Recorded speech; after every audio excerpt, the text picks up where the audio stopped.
pada siang hari ini bukan karena kuat dan gagah kami, tapi kasih-Mu Bapa yang terus bersama kami sampai selama-lamanya.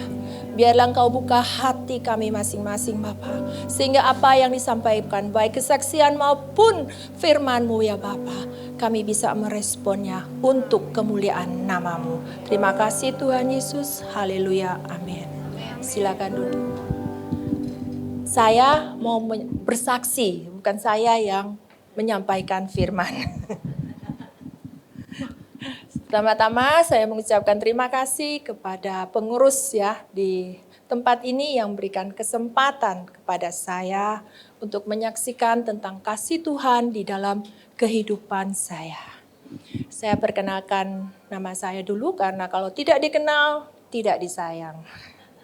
Nama saya Ellen Horizon, saya dari Surabaya bersama Ibu Debbie Octavia. Kemarin hari Minggu. Nanti setelah ibadah ini kita langsung kembali ke Surabaya.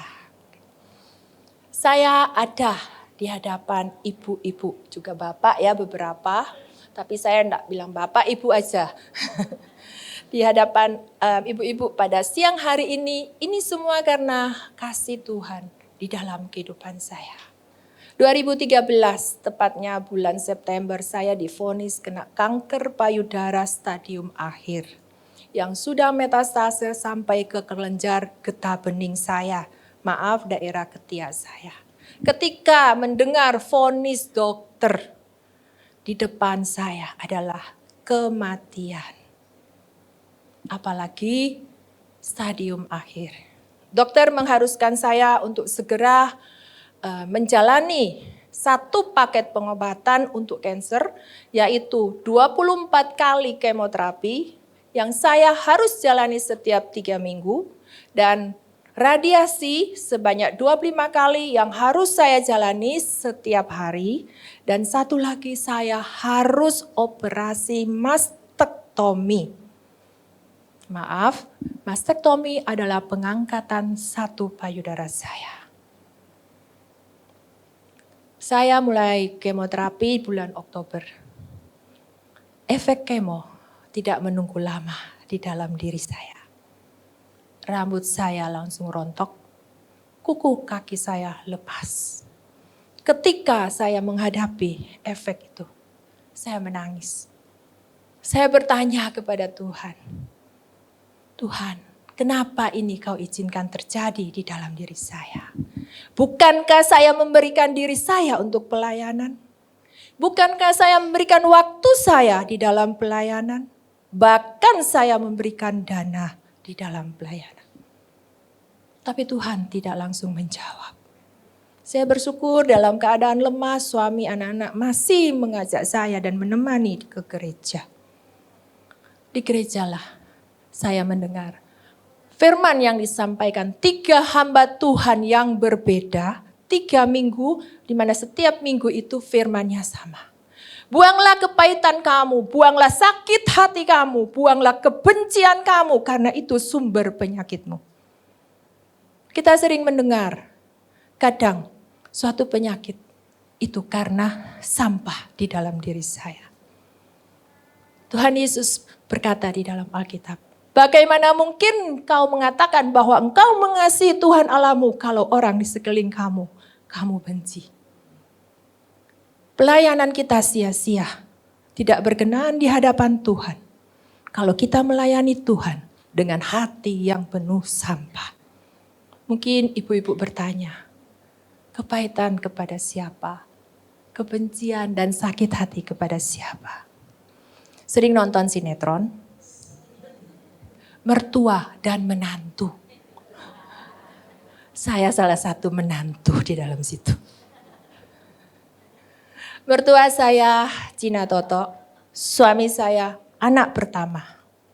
Mereka menginginkan saya dan suami memberikan cucu laki-laki. Anak saya 2, dua-duanya perempuan. Ketika anak pertama lahir, it's okay, no problem. Ketika anak kedua lahir, itu sumber masalah di dalam diri saya. Perbedaan demi perbedaan itu ditunjukin mertua saya. Salah satu contoh ketika Imlek. Amplop cucu laki sama amplop cucu perempuan berbeda. Saya tidak tahu loh, anak saya yang ngomong ke saya. Biasalah mungkin anak-anak itu membuka amplop dan menghitung kan. Mungkin tidak tahu uang tapi hitung berapa banyak. Dia bertanya, "Mama, kenapa Koko lebih banyak dari saya?" Saya kaget. Saya hanya bilang, "Bersyukurlah kamu masih dikasih angpau." Dan bukan hanya itu, banyak perbedaan. Bahkan hak anak saya diambil mertua saya. Saya kepahitan sakit. Tapi ketika mendengar firman Tuhan yang disampaikan di gereja, saya menangis. Di rumah saya berdoa, "Tuhan, yes, saya benci sekali sama mertua saya. Saya pahit, sakit hati. Saya mau mengampuni dia. Berikan kekuatan kepada saya dan mampukan saya untuk melepaskan pengampunan. Karena ketika saya mengingat mertua saya, sakitnya itu bukan di hati saja. Tapi seluruh tubuh saya ini seperti ada duri. Itu yang saya rasakan. Tuhan Yesus mendengar doa saya. Mertua saya dikirim ke rumah saya. 2 orang yang tidak saling menyukai pasti tidak mau ketemu. Mertua saya dikirim ke rumah saya. Mertua saya penatua gereja dan memiliki gereja. Dia datang untuk mengajak saya berdoa. Bayangkan bagaimana keadaan saya waktu itu. Kepala gundul, muka bengkak, tidak ada kuku kaki. Malu saya. Kenapa? Ketika saya belum divonis kanker, saya hidup dengan kesombongan. Saya menutupi kepahitan, kebencian, sakit hati itu dengan penampilan saya. Dulu saya langsing, ini langsung. Ya, jadi setiap acara keluarga besar mertua, saya tidak pernah memakai baju yang sama. Ketika ada acara otak saya ini, baju apa ya? Sepatu apa ya? Tas apa ya? Saya merasa bangga di hadapan mertua dengan penampilan saya. Tapi itu hanya bertahan 2 jam, 3 jam. Tidak bertahan selamanya. Ketika mertua datang dalam keadaan gundul, saya tidak bisa berbuat apa-apa. Mertua saya mengajak saya berdoa. Pada saat berdoa, ada suara di hati saya berkata, "Bukankah kamu mau melepaskan pengampunan? Bukankah kamu mau buang sakit hati dan kebencian? Ini saat yang tepat." Ketika mertua saya bilang amin, seperti ada dorongan dalam diri saya. Saya berlutut di kaki mertua saya. Istilah kerennya, paikui. Saya bilang, "Ma, ampuni Ellen. Ellen sudah tidak mampu." Ketika saya melepaskan pengampunan itu, saya merasa ada bongkahan di dalam hati saya. Plong. Itu yang saya rasakan. Mungkin bertanya, apa mujizat langsung terjadi? Saya tidak peduli dengan mujizat itu. Saya berdoa kepada Tuhan. Kalau memang saya harus menjalani paket pengobatan ini, saya anggap treatment. Tuhan berikan saya kekuatan untuk menyelesaikan treatment ini. Saya tidak minta mujizat kesembuhan. Jadi setiap kali saya kemo, dalam keadaan sudah tidak seperti orang yang kemoterapi. Kecuali kepala gundul. Jadi saya pakai wig. Ya, saya pakai wig. Dan setiap kali orang melihat saya duduk menunggu antri untuk kemo, bertanya, siapa yang saya temani? Siapa yang saya antar untuk kemo? Karena wajah saya tidak seperti orang sakit. Seger. Bahkan saya waktu itu naik 10 kilo.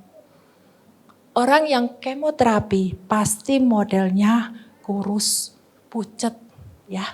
Kalau gundul pasti sama. Cuma pada waktu itu saya memakai wig yang rambut asli panjang jadi tidak kelihatan. Karena ada beberapa teman saya juga yang tidak tahu kalau saya kena kanker, pernah ketemu saya, tetap tidak tahu kalau saya menjalani kemoterapi. Kecuali saya buka wig saya.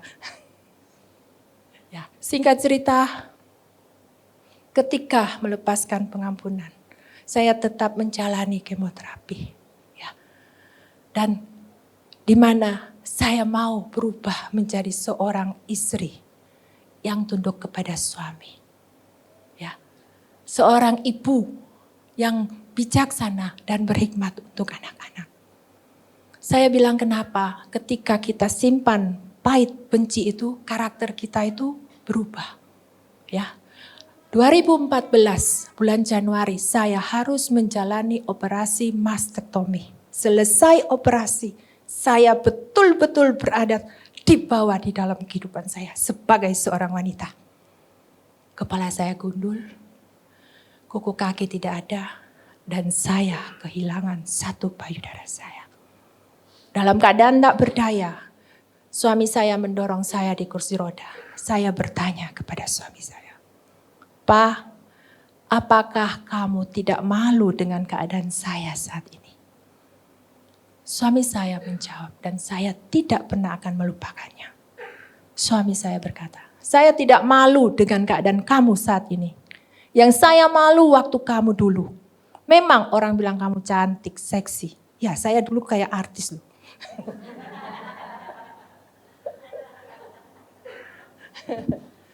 Tapi suami saya bilang, "Tapi di mata saya kamu seperti setan." Wow.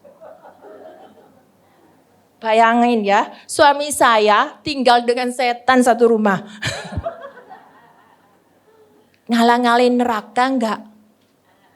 Jadi saya menciptakan neraka di dalam rumah tangga saya. Saya menangis ketika suami saya berkata seperti itu. Kadangkala kita yang tersakiti, yang hidup dalam kebencian, pahit, kita tidak merasa karakter kita berubah dan menyakiti orang di sekeliling kita. Dan yang paling dekat, maaf mungkin ya sudah menikah semua, adalah suami kita. Di situ saya menangis, saya bilang sama Tuhan, "Tuhan, berikan saya kekuatan untuk berubah menjadi istri yang berkenan di hadapan Engkau." Dan ketika saya mengambil keputusan untuk berubah, saya merasakan suasana surga di dalam rumah tangga saya. Amin. Suasana surga, ada damai, ada sukacita dan kebahagiaan dalam kehidupan rumah tangga. Sampai di mana tahun 2018, bulan Mei, suami saya meninggal. Ketika suami saya dipanggil Tuhan, suami saya di rumah duka, malamnya saya berdoa, "Tuhan, kenapa Kau mengambil suami saya?" Saya baru merasakan suasana damai di dalam rumah tangga saya. Tuhan hanya menjawab, Ayub. Jelas sekali Ayub. Semua tahu cerita Ayub, di mana Tuhan mengambil apa yang ada padanya. Saya protes. "Iya Tuhan, tapi Engkau tidak mengambil istrinya." Tuhan hanya menjawab, "Saat ini saya mengambil suamimu adalah waktu yang tepat." Saya tidak tahu apa maksud Tuhan. Ya. Waktu itu suami saya meninggal 23 Mei bertepatan dengan mendekati Hari Raya Idul Fitri. Jadi kantor sama pembantu rumah pulang desa. Orang-orang kantor pulang desa. Saya yang di rumah bersama anak saya pasti kebingungan. Ya, saya tidak pernah ikut di dalam pekerjaan suami saya. Apa yang harus saya lakukan? Saya putuskan, saya ambil laptop suami, saya mau belajar. Apa sih yang suami buat? Mungkin ada di dalam laptop itu. Ketika saya membuka laptop, tangan saya diarahkan pada satu file, banyak file ya. Tapi saya juga tidak tahu kenapa file itu yang menarik di mata saya. Ketika saya klik, wow, luar biasa. Ternyata suami saya punya wanita lain dan sudah menjalin hubungan selama 3 tahun. Jadi di dalam file itu, interaksi mereka. Dari perempuan itu kepada suami saya kepada perempuan. Saya marah. Saya masih manusia biasa. Saya bilang, saya sendiri anak saya masih tidur. Tuhan, kenapa ini terjadi? Bukankah saya sudah berubah? Bukankah saya sudah mengikuti apa yang Engkau mau sebagai wanita yang berkenan di hadapan Engkau? Dan yang tunduk kepada suami. Kenapa Kau izinkan suami saya memiliki wanita lain? Saya membanting foto suami saya. Saya sobek foto suami saya. Tapi saya sapu sendiri karena tidak ada pembantu. Entah beberapa saat, tiba-tiba anak saya bangun dan turun ke lantai bawah. Saya sudah selesai nyapu, jadi anak saya tidak tahu apa yang saya kerjakan. Saya manggil dia, anak pertama saya. Nak, mama mau ngomong. Anak saya hanya menoleh gini. Mama mau ngomong. Saya sudah tahu kok, Ma. Wow. Tahu apa, Nak? Anak saya tuh. Wanita itu yang membawa papa ke rumah sakit. Dan dia memperkenalkan diri kepada saya dan Meme. Saya pacar papa kamu dan kita sudah menjalin hubungan 3 tahun. Wow, haleluya. Saya hanya tanya, kenapa kamu tidak cerita ke mama? Kenapa kamu diam? Anak saya berkata, Mama, bagaimana mungkin saya dan Meme menceritakan itu kepada mama? Papa sudah tidak ada. Dan misalnya terjadi apa-apa sama mama, bagaimana kehidupan saya dan Meme? Sedangkan Ama sama Akung tidak menginginkan kita. Ibu-ibu, saya menangis. Tapi bagaimanapun, saya harus kuat di depan anak-anak saya. Saya harus menutupi hati saya yang teriris-iris. Saya harus bangkit sebagai seorang ibu yang kuat di hadapan anak-anak saya. Anak saya menantang saya. Ayo mah, kita permalukan wanita itu. Anak saya langsung duduk di depan laptop. Anak-anak sekarang canggih loh. Saya juga tidak tahu apa yang dia kerjakan. Tiba-tiba dia menemukan nama anak wanita itu. Sekolah di mana. Dia tahu semua. Tapi saya bersyukur ya. Saya di dalam kehidupan saya memilih untuk memiliki komunitas seperti ini. Ibu-ibu tidak salah. Komunitas menentukan kehidupan dan siapa kita yang sebenarnya. Saya bisa berkata kepada anak saya, Nak, gak usah lakukan itu. Mama rela. Benar-benar rela. Sakit lagi. Tapi saya ngomong gitu. Anak saya nantang. Benar mah? Sungguhan mah? Iya. Berat memang. Tapi saya tidak mau anak saya terjerumus. Saya punya 2 pilihan pada saat itu. Sebagai seorang istri yang tersakiti. Atau sebagai seorang ibu yang kuat. Kalau saya memiliki sebagai seorang istri yang tersakiti, saya tidak ada di tempat ini. Hanya 2 tempat buat saya. Rumah sakit jiwa atau penjara. Benar tidak? Saya tahu alamat perempuan itu, tapi sampai saat ini saya tidak pernah tahu wajah wanita itu. Singkat cerita, penyertaan Tuhan luar biasa di dalam kehidupan saya. Saya jalani dengan tetap bersandar kepada Tuhan. 2019, pabrik yang dirintis saya dan suami saya diambil mertua saya. Saya bertanya, apalagi ini? Sebagai seorang manusia ya, yang punya emosi, ketika di kantor sore hari itu, saya dapat WhatsApp dari ipar, di mana saya yang memiliki pabrik itu harus membayar sewa dan bla bla bla bla bla bla. Emosi, ya. Saya telepon dia, tapi ditutup lagi, saya telepon lagi, tidak diangkat. Saya berjanji, awas ya, besok kamu tak datangi. Saya akan mempermalukan kalian di hadapan pegawai, karena itu hak saya dan anak-anak saya. Itu saya sebagai wanita yang emosi. Tapi ketika pulang malam saya doa, saya di bawah kaki Tuhan, saya menangis. Tuhan, masalah kok terus ada di dalam hidup saya? Bukankah aku sudah berusaha untuk sesuai dengan kehendak-Mu? Selama kita hidup di dunia, masalah itu tetap ada. Tapi bagaimana kita merespon masalah itu secara benar dan tepat? Tuhan Yesus berkata, kamu duduk diam, tinggal tenang. Besok pagi saya bangun sakit loh saya. Tidak jadi saya melabrak. Singkat cerita saya biarkan saja. Sementara anak saya yang melanjutkan sekolah itu tahu ceritanya itu tidak bisa terima. Mereka meminta saya memakai pengacara untuk ngelawan. Saya bilang ke anak saya, Mama bisa, tapi Mama ini akan rugi duit, rugi waktu, rugi tenaga. Dan bisa-bisa Mama ini mati dibunuh mereka. Ya kan, saya tinggal seorang diri, anak saya kuliah di Toronto, Kanada.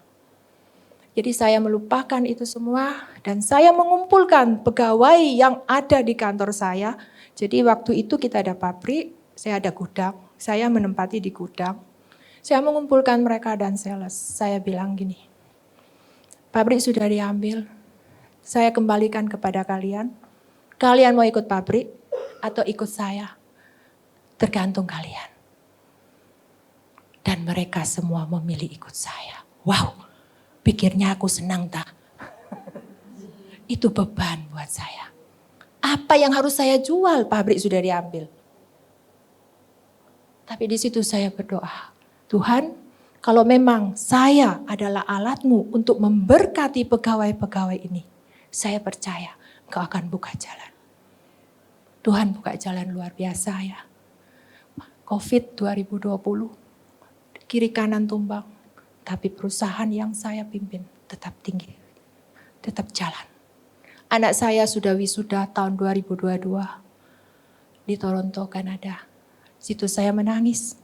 Tidak pernah terpikirkan saya menyekolahkan anak sampai selesai. Perusahaan yang saya pimpin saya adalah salah satu importir di Indonesia yang cukup diperhitungkan sama pemerintah.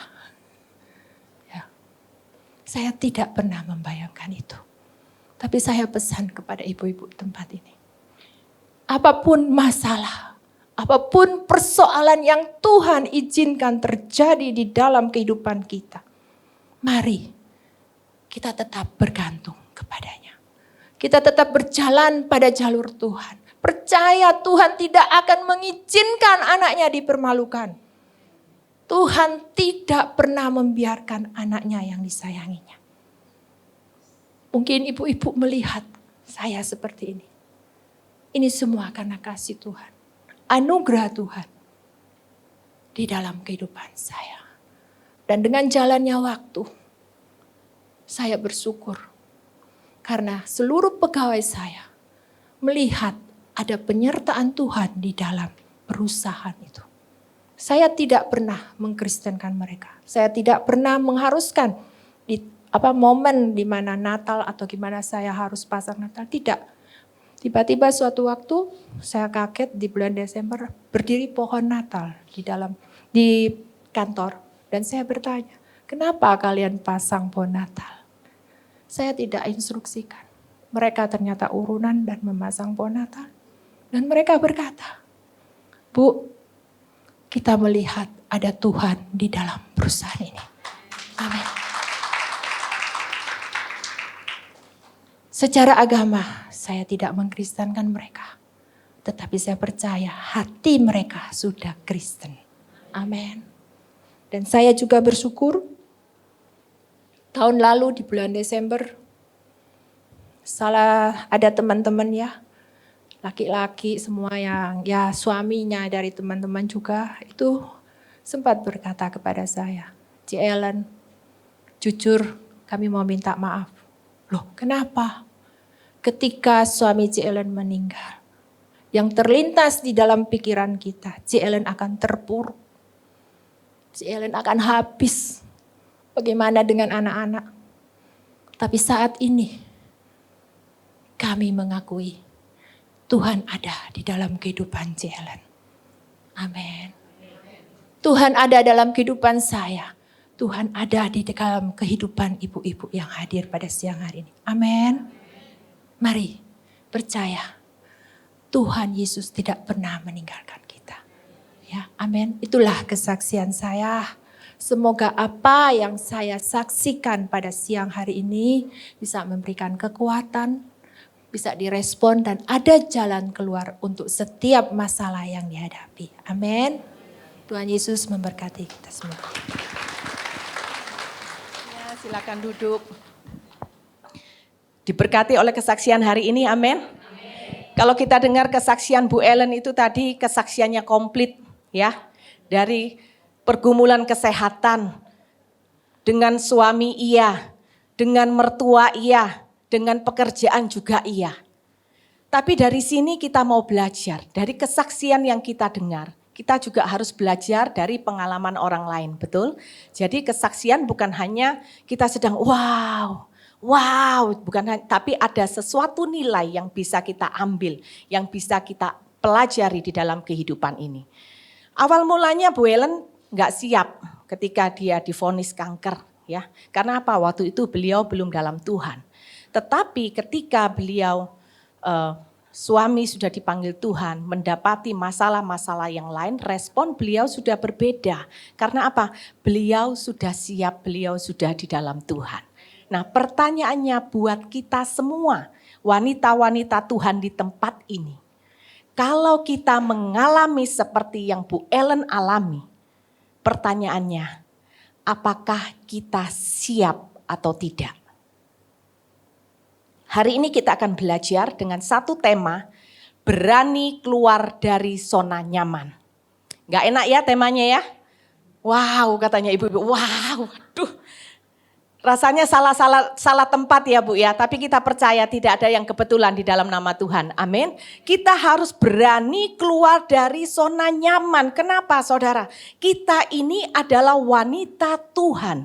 Kita ini diciptakan oleh Tuhan sebagai pribadi yang menjadi penolong di dalam keluarga. Menjadi pribadi yang akan membawa anak-anak kita kepada rencana Tuhan bagi kehidupan mereka. Ada satu visi dan misi yang penting yang Tuhan berikan kepada setiap wanita yang ada di muka bumi ini. Nah, oleh karena itu kita harus berani menjadi wanita yang keluar dari zona nyaman. Mengapa? Karena yang namanya masalah, yang namanya penderitaan, yang namanya gangguan, yang namanya rintangan datang dalam kehidupan kita itu tanpa permisi terlebih dahulu, betul? Siapa yang pernah mengalami masalah di tempat ini, kemudian masalah itu sebelum datang, masalahnya itu permisi duluan. Permisi ada enggak ada. Namanya masalah semua datang tiba-tiba. Nah, kita sebagai wanita yang menjadi tiang doa di dalam keluarga, kita harus siap segala waktu. Kita harus siap di dalam setiap kondisi apapun yang akan datang di dalam kehidupan keluarga kita. Amin. Entah itu masalah ekonomi, entah itu masalah kesehatan, masalah dengan anak-anak, masalah dengan mertua. Badai yang datang dalam kehidupan kita, kita harus menjadi wanita yang selalu siap sedia, yang selalu siap siaga di dalam Tuhan. Karena apa? Ketika kita siap, itu menentukan respon kita. Ketika respon kita benar, hasilnya akan baik. Tetapi kalau respon kita salah, maka yang terjadi adalah masalah baru justru datang di dalam kehidupan kita. Tidak menyelesaikan masalah, justru menambah masalah yang baru. Amin. Hari ini kita belajar dari seorang yang bernama Abraham. Yuk sama-sama kita buka di dalam Kejadian 12. Kejadian 12 ayat yang pertama sampai ayat yang ketiga. Kita baca dulu ayat yang pertama. Kejadian 12 ayat yang pertama. Kita baca sama-sama. 2, 3. Berfirmanlah Tuhan kepada Abram, pergilah dari negerimu dan dari sanak saudaramu dan dari rumah bapamu ini ke negeri yang akan kutunjukkan kepadamu. Itu saudara yang dikatakan Tuhan, sebuah perintah Tuhan bagi Abraham. Nah, pada waktu itu Abraham ada di zona nyaman. Dia ada di sekeliling orang-orang yang mengasihi dia. Harta Abraham pada waktu itu juga berlimpah. Jadi benar-benar Abraham ini ada di sedang zona nyaman. Tetapi satu ketika Tuhan memberikan perintah kepada dia untuk Abraham pergi meninggalkan negerinya, pergi meninggalkan sanak saudaranya, pergi dari rumah bapaknya, pergi keluar dari zona nyaman di dalam kehidupannya. Dan Tuhan berkata, pergilah ke negeri yang kutunjukkan kepadamu. Nah pertanyaannya, kenapa kok Tuhan ini tiba-tiba suruh Abraham keluar dari zona nyamannya? Tuhan meminta Abraham keluar dari zona nyaman. Karena itu adalah salah satu cara Tuhan untuk memanggil Abraham menggenapi panggilan Tuhan di dalam kehidupannya. Kadang-kadang kita ini dalam hidup kita pikir kita ini sudah benar dalam kehidupan kita. Kadang kita berpikir kita ini sudah ada di dalam track yang benar. Tetapi itu menurut pemandangan kita tidak seperti kehendak Tuhan. Seperti Abraham, dia ada di zona nyaman, dia berpikir kehidupannya adalah kehidupan yang benar, seturut dengan kehendak Tuhan. Tetapi kita harus belajar, apa yang kita pikir benar, belum tentu benar di dalam pemandangan Tuhan.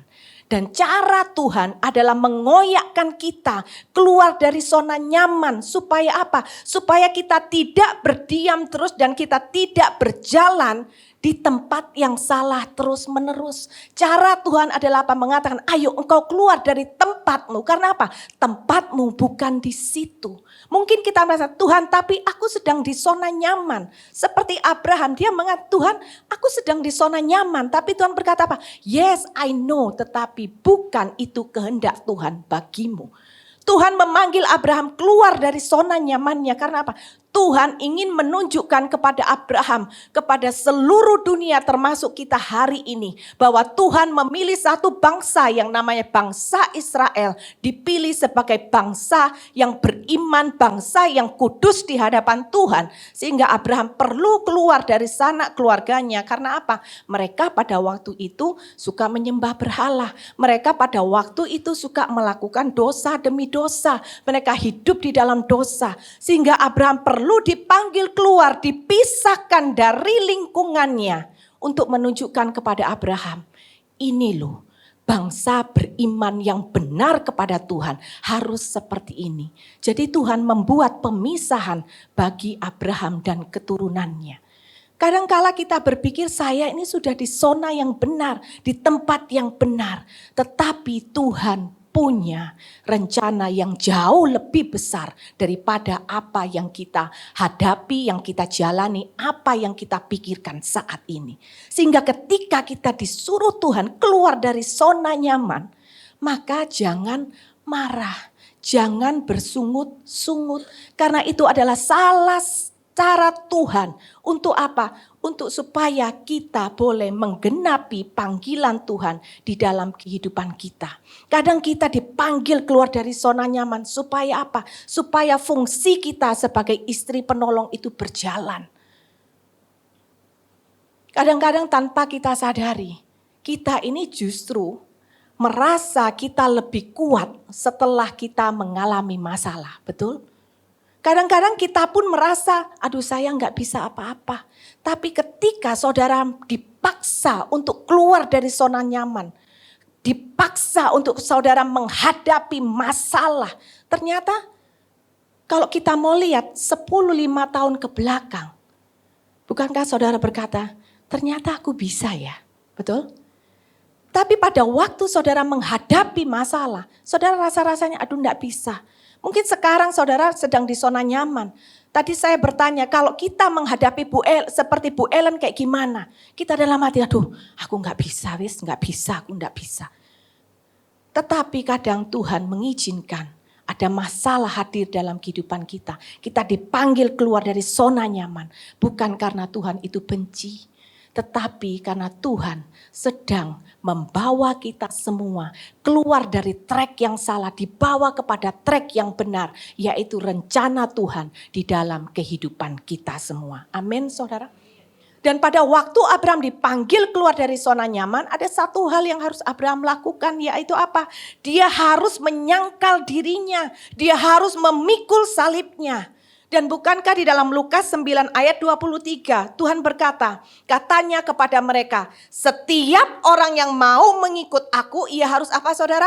Menyangkal dirinya, memikul salibnya setiap hari dan mengikut aku. Yang dikatakan di sini bukan dikatakan kamu harus mengikut aku baru engkau sangkal. Bukan, tetapi Tuhan berkata setiap orang yang mau mengikut aku. Artinya apa? Ada persyaratan yang Tuhan berikan ketika kita berkata Tuhan aku percaya kepadamu. Aku mau menjadi pengikutmu. Maka Tuhan berkata apa? Sangkal dirimu, pikul salibmu setiap hari baru engkau bisa mengikut aku. Dan itu yang Abraham lakukan. Ketika Tuhan panggil dia keluar dari zona nyaman, pergi ke negeri yang ditunjukkan oleh Tuhan, dia tidak punya bayangan seperti apa. Dan Abraham tidak pernah dikatakan di dalam kebenaran firman, dia berkata, Tuhan aku nego dulu ya sama Tuhan. Sebenarnya kalau Abraham mau nego bisa enggak? Bisa aja, sah-sah aja untuk dia bisa nego. Karena Tuhan tidak pernah melarang. Tetapi kenapa kok Abraham ini diam? Dia tidak negosiasi dengan Tuhan. Dia mengikut Tuhan. Karena dia tahu dia sedang menggenapi panggilan Tuhan di dalam hidupnya.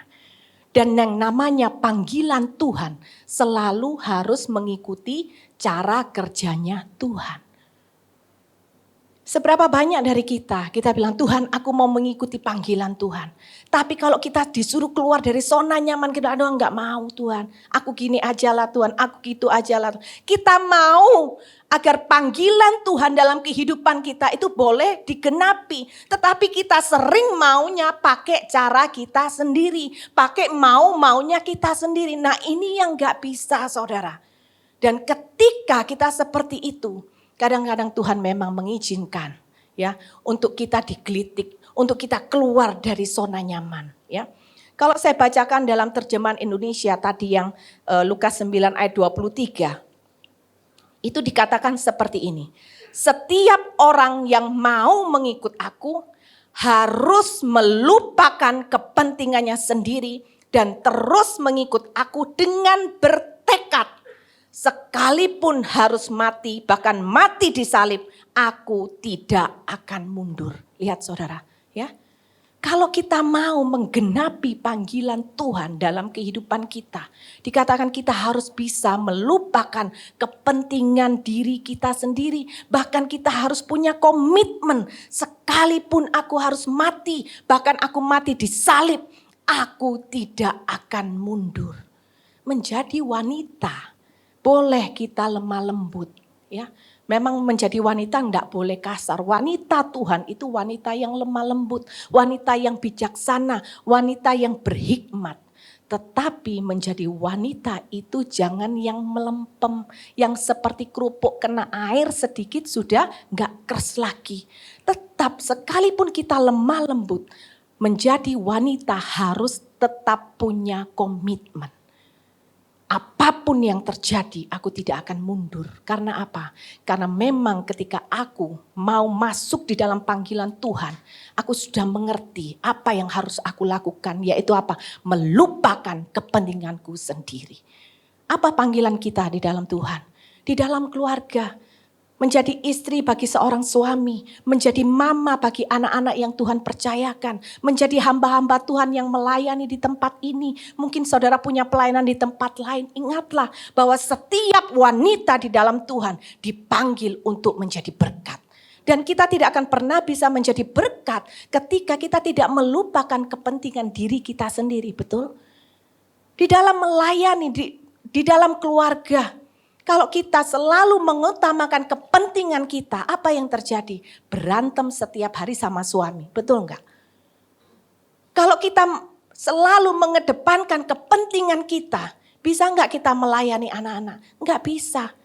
Karena orang yang selalu mementingkan kepentingan dirinya sendiri, itu maunya jadi princess di dalam keluarga. Nah, kalau kita mau jadi princess di dalam keluarga, percayalah, kita akan menjadi batu sandungan. Princess itu hanya ada di drama Korea. Betul? Mana ada pernikahan keluarga Kristen yang seperti princess? Mau agama apapun, apakah benar ada princess di dalam keluarga? Ada yang jadi princess, tetapi pasti kehidupannya jadi batu sandungan. Cara yang Tuhan berikan dalam kehidupan kita, dia pun juga menyangkal dirinya. Dia meletakkan keilahiannya. Dia naik di atas kayu salib buat saudara dengan saya. Kalau kita berkata, Tuhan, aku mau mengikut Engkau. Tapi kemudian kita tidak mau sangkal diri kita. Sedangkan pribadi Yesus yang kita ikuti saja dia sangkal dirinya. Kemudian siapa yang kita ikuti dalam kehidupan kita. Amin saudara. Kita harus belajar. Bahkan di dalam Matius 10 ayat 31 Tuhan berkata, barang siapa mengasihi bapa atau ibunya lebih daripadaku, ia tidak layak bagiku. Dan barang siapa mengasihi anaknya laki-laki atau perempuan lebih daripadaku, ia pun juga tidak layak bagiku. Kita bukan disuruh benci oleh Tuhan, tetapi kita diminta, dipanggil untuk kita lebih mengutamakan Tuhan dalam kehidupan kita. Jikalau kita menjadi wanita yang selalu mengutamakan Tuhan, kita nggak usah repot, kita nggak usah pusing bagaimana kita mengatur keluarga kita. Percayalah saudara, dengan pimpinan Roh Kudus, kalau kita selalu mengutamakan Tuhan, yang namanya hikmat Tuhan itu selalu tambah-tambahkan. Yang namanya kebijaksanaan tanpa kita minta Tuhan selalu berikan. Sehingga ketika suami ada masalah, ketika anak-anak ada masalah, siapa yang mereka cari duluan? Adalah kita sendiri. Amin. Dan di situ baru nanti suami melihat, iya ya ternyata aku diberikan istri yang luar biasa, penolong yang luar biasa. Aku gak bisa loh sampai hari ini jikalau tidak ada istriku. Anak-anak pun juga begitu. Punya anak laki-laki kalau ditanya kamu nanti gimana? Saya mau cari calon istri seperti mama. Itu baru luar biasa. Punya anak perempuan mereka berkata, aku mau bertumbuh menjadi wanita seperti mama. Karena apa? Mereka melihat bahwa kita ini bukan hanya hadir di dalam rumah. Tetapi kehadiran kita itu mereka rasakan, mereka rindukan dan mereka membutuhkan kita. Bukan supaya mereka ini terus melekat kepada kita. Tetapi supaya melalui kehidupan kita mereka boleh melihat dan merasakan kasih Yesus. Melalui kehidupan kita mereka boleh melihat bahwa Yesus itu nyata dalam kehidupan mereka. Amin saudara ya. Kita harus belajar bahwa ketika kita dipanggil keluar dari zona nyaman. Jangan marah, jangan bersungut-sungut. Tapi tahu bahwa ini adalah salah satu cara Tuhan untuk memanggil kita, menggenapi panggilannya dalam kehidupan kita. Amin. Bu Ellen kalau tidak dipanggil keluar dari zona nyaman, beliau tidak akan bersaksi hari ini di hadapan kita semua. Saya pun juga tidak akan bisa membawakan firman, menyampaikan pesan Tuhan hari ini di depan saudara. Kalau saya dulu tidak diproses di dalam pergumulan rumah tangga selama 12 tahun saudara. Puji Tuhan 2015 keluarga kami dipulihkan. Ya. Nanti lain waktu kalau memang ada kesempatan baru saya saksikan ya saudara. Yang kedua kita baca ayat yang kedua. Kejadian 12 ayat yang kedua. Aku akan membuat engkau menjadi bangsa yang besar dan memberkati engkau serta membuat namamu masyhur dan engkau akan menjadi berkat. Beranilah keluar dari zona nyaman karena apa? Yang kedua, kita dipanggil keluar dari zona nyaman karena Tuhan sedang memperbesar kapasitas iman kita. Abraham dipanggil ke negeri yang dia tidak tahu. Tuhan cuma bilang ke negeri yang kutunjukkan, aku akan membuat engkau menjadi bangsa yang besar. Dikatakan aku akan membuat engkau menjadi bangsa yang besar. Apakah sudah terjadi? Belum. Tetapi di situ Abraham sedang diajarkan oleh Tuhan untuk memiliki iman, untuk berjalan dengan iman sekalipun dia belum melihat. Amin. Kita dipanggil keluar dari zona nyaman karena Tuhan sedang melatih dan Tuhan sedang memperbesar kapasitas iman kita. Tuhan itu tidak pernah mau loh, iman kita itu begitu-begitu aja. Berapa tahun kita dibaptis, berapa puluh tahun yang lalu kita dibaptis. Dengan hari ini Tuhan mau iman kita itu sudah upgrade. Betul saudara? Handphone aja upgradean terus, betul? Masa iman kita mau dikalahkan dengan handphone? Tuhan mau ketika kita semua selesai waktunya di muka bumi ini. Ketika kita berjumpa dengan Tuhan. Kehidupan kita, karakter kita, iman kita sudah seperti apa yang Dia kehendaki buat setiap kita. Amin saudara. Makanya kita mengikut Tuhan, kita harus pertanyakan kepada diri kita hari ini.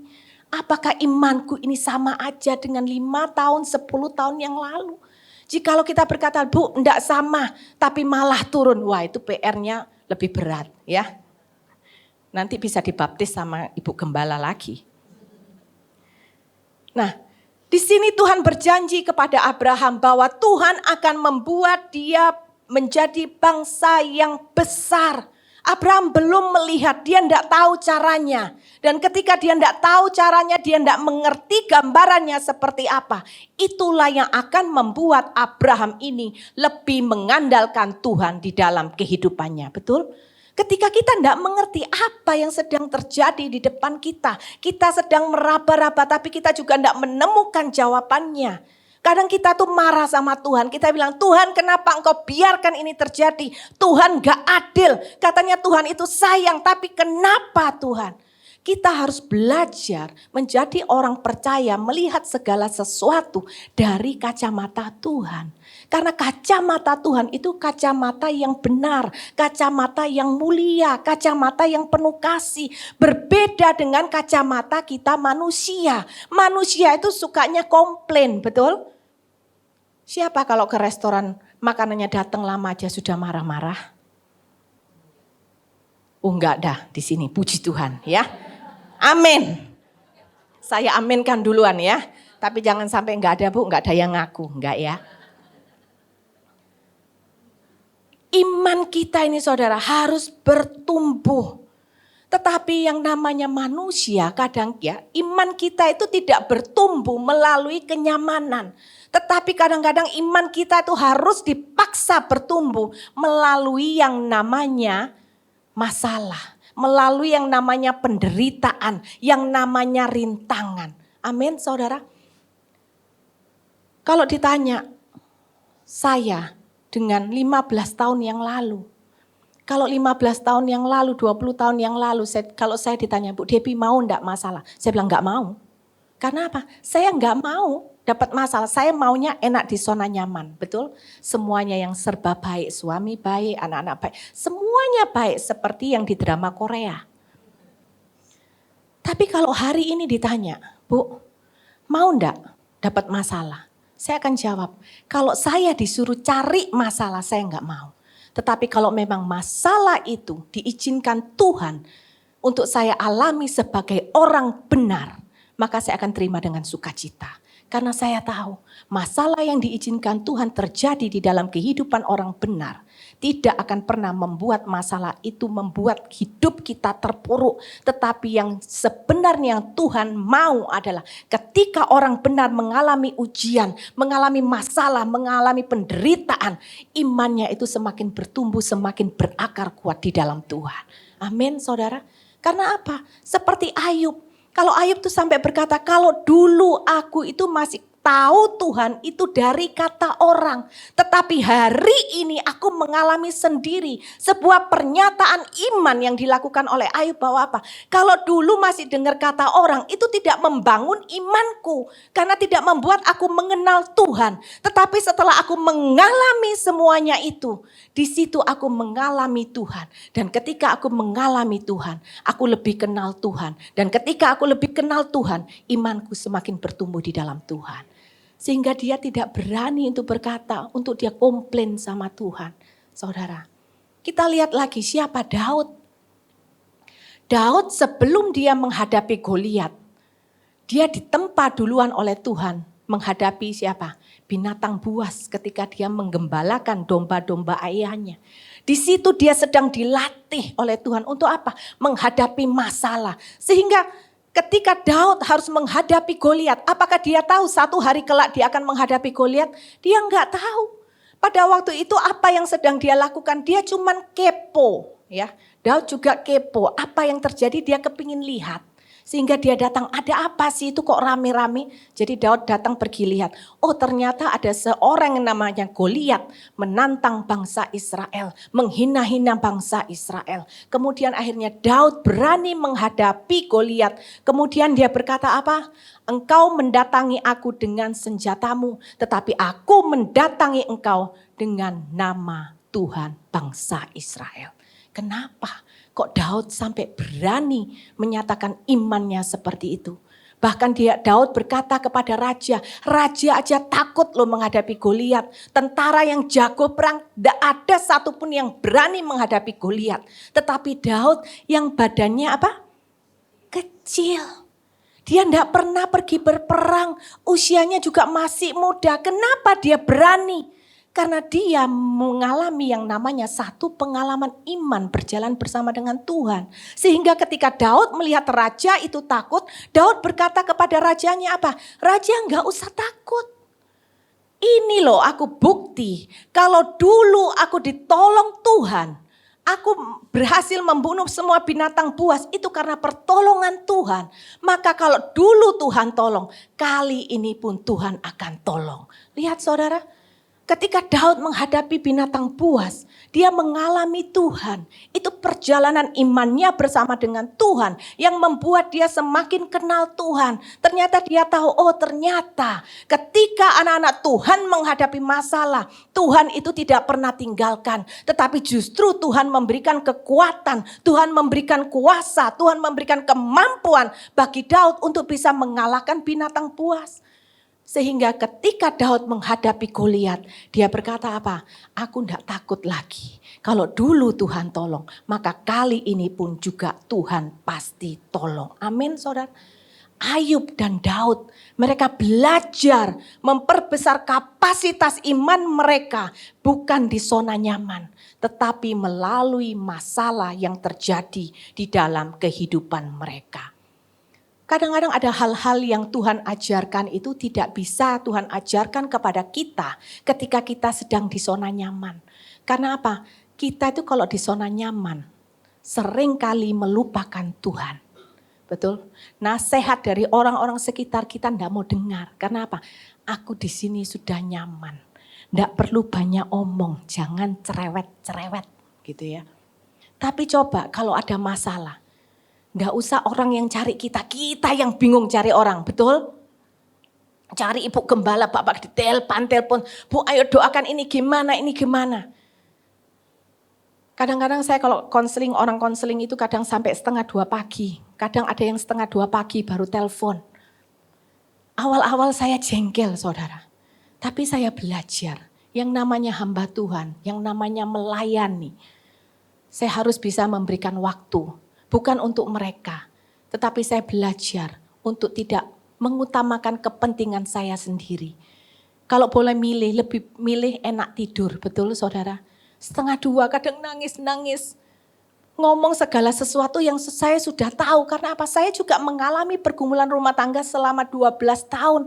Jadi sebelum dia ngomong sebenarnya saya pun sudah tahu apa yang akan dia omongkan. Dan kadang-kadang ibu-ibu, ada seorang ibu, Bu saya mau konseling. Oke, waktu itu saya sedang liburan ya. Tapi kemudian saya minta izin sama suami, boleh enggak saya terima telepon. Saya bilang ya 30 menit ya. Dia bilang ya enggak apa-apa, terima telepon 30 menit. Ibu itu ngomong dengan saya 1,5 jam. Bicarakan kejelekan suaminya. Betul ya Bu Ani bilang, aduh panas Bu. Iya memang benar panas. Dari kiri ke kanan, kanan ke kiri ya. Sampai speaker nanti pindah lagi. Saya bilang, Bu bisa enggak gantian ngomong? Sabar dulu Bu Debbie. Bu Debbie tuh harus dengar lengkap. Karena Bu Debbie tuh belum tahu apa yang saya alami. Saya dalam hati, sebelum kau alami, saya sudah alami terlebih dahulu gitu ya. Bu Debbie harus tahu suami saya itu model bagaimana. Saya dengar keluhan dia 1,5 jam ibu-ibu. Terus saya tanya gini, Bu coba satu aja saya tanya, tolong dijawab. Apa kebaikan suamimu?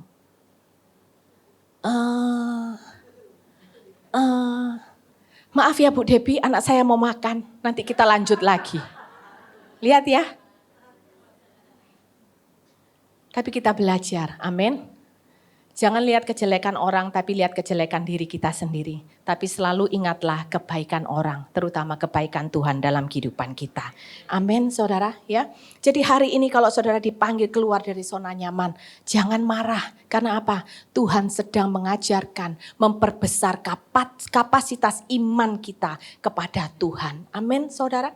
Ketika kita keluar dari zona nyaman, kita akan melihat apa yang tidak pernah kita lihat di dalam diri kita. Bahwa ternyata kita jauh lebih kuat daripada apa yang kita pikirkan. Ya.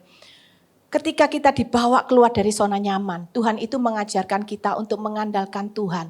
Untuk berserah kepada Tuhan. Sampai hari ini pun saya juga tetap diproses oleh Tuhan, diajar oleh Tuhan. Untuk apa? Untuk mengandalkan Tuhan. Ya. Kadang kalau saya pelayanan, Bu Siska tuh sering tanya sama saya. Sudah selesai belum bahan khotbah? Saya bilang belum. Aduh Cici ini gimana sih? Besok lo sudah pelayanan, kenapa bahan khotbah belum selesai? Dia marahin saya loh ibu-ibu ya. Saya bilang memang Bu Siska ini talentanya berbeda. Talentanya dia tuh suka marahin hamba Tuhan. Tapi memang kadang-kadang kita perlu orang-orang seperti dia. Ya, karena setiap kita tidak peduli hamba Tuhan atau siapa, kita tetap perlu koreksi dari Roh Kudus. Amin. Kadang-kadang Tuhan mengajarkan saya ketika saya mempersiapkan pelayanan, saya selalu doa, Tuhan saya ada pelayanan tanggal segini.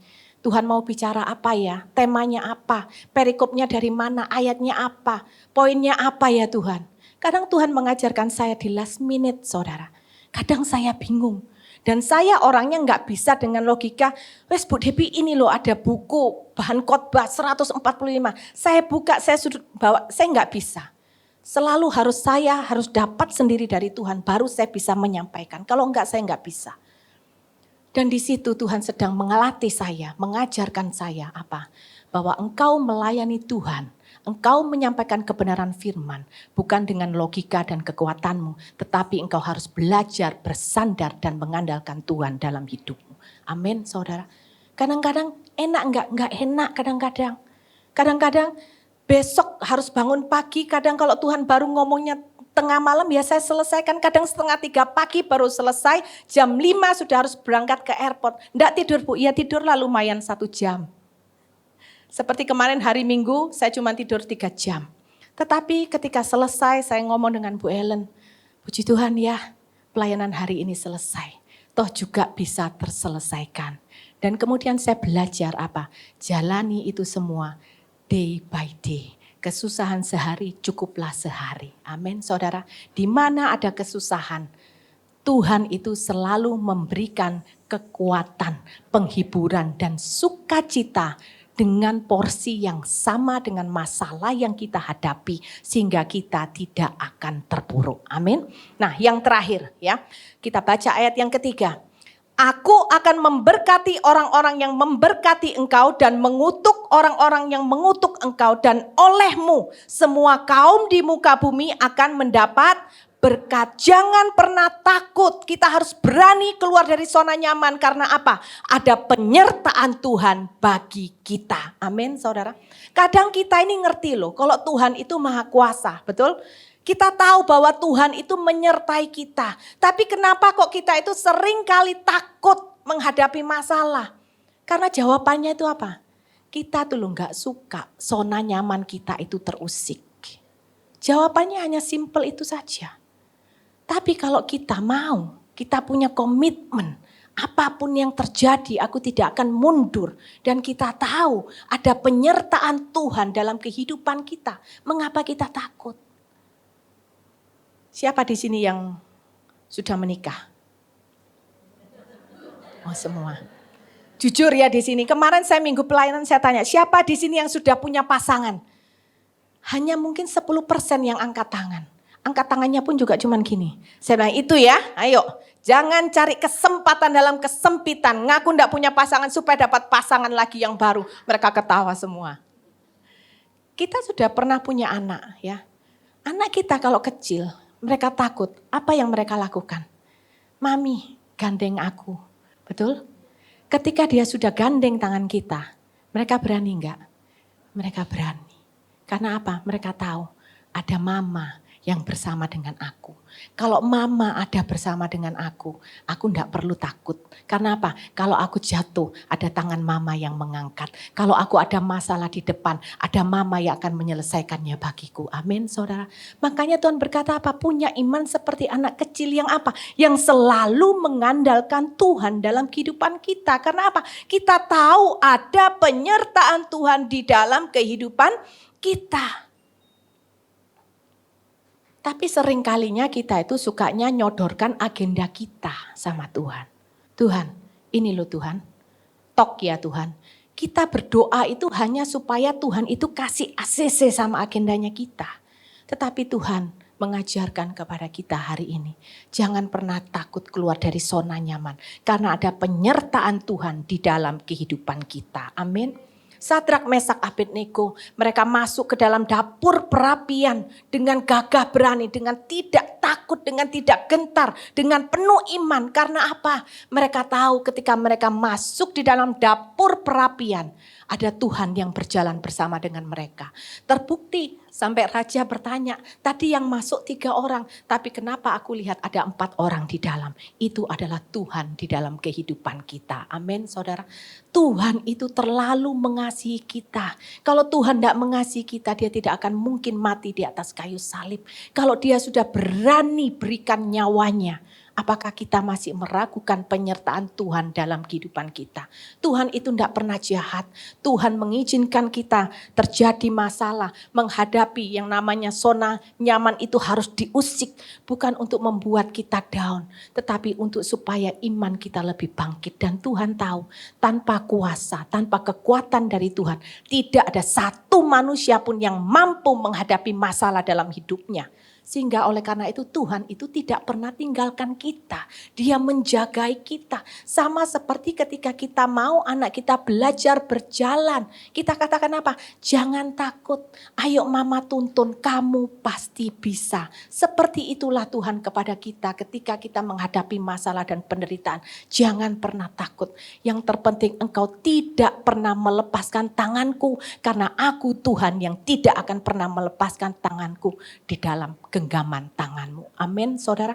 Kita belajar ketika bangsa Israel dikejar oleh bangsa Mesir, mereka menghadapi laut. Apa yang terjadi? Tuhan tidak menghilangkan lautnya, saudara. Tetapi Tuhan membuat laut itu terbelah. Supaya apa? Masalah Tuhan tidak izinkan hilang dari kehidupan kita. Tetapi dengan laut terbelah, di situ semua mata melihat. Baik bangsa Israel, baik bangsa Mesir, mereka melihat ternyata ada Tuhan yang menyertai bangsa Israel. Amin, saudara. Ketika Daniel harus masuk ke gua singa, Tuhan tidak hilangkan singanya. Tetap ada singanya. Tetapi di situ bisa melihat bahwa Daniel tidak terusik apapun oleh singa itu. Sehingga raja dan semua orang yang berbuat jahat, mereka tahu ternyata ada Tuhan yang besar yang menyertai Daniel. Hari ini jangan kita takut keluar dari zona nyaman.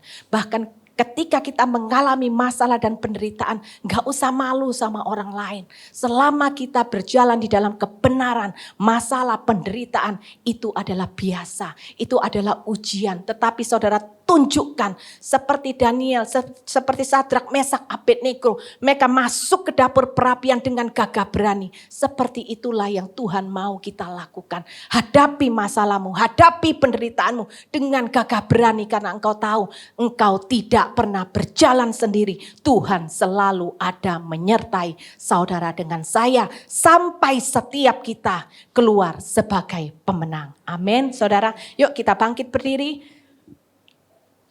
Hari ini kita sama-sama belajar. Jangan pernah takut keluar dari zona nyaman. Karena itu adalah salah satu cara Tuhan. Agar panggilannya dalam kehidupan kita digenapi. Dan yang kedua, kita tidak perlu takut keluar dari zona nyaman. Karena Tuhan sedang memperbesar kapasitas iman kita. Dan yang terakhir, percayalah apapun yang terjadi. Asal kita tidak pernah meninggalkan Tuhan. Tuhan akan selalu ada menyertai saudara dengan saya.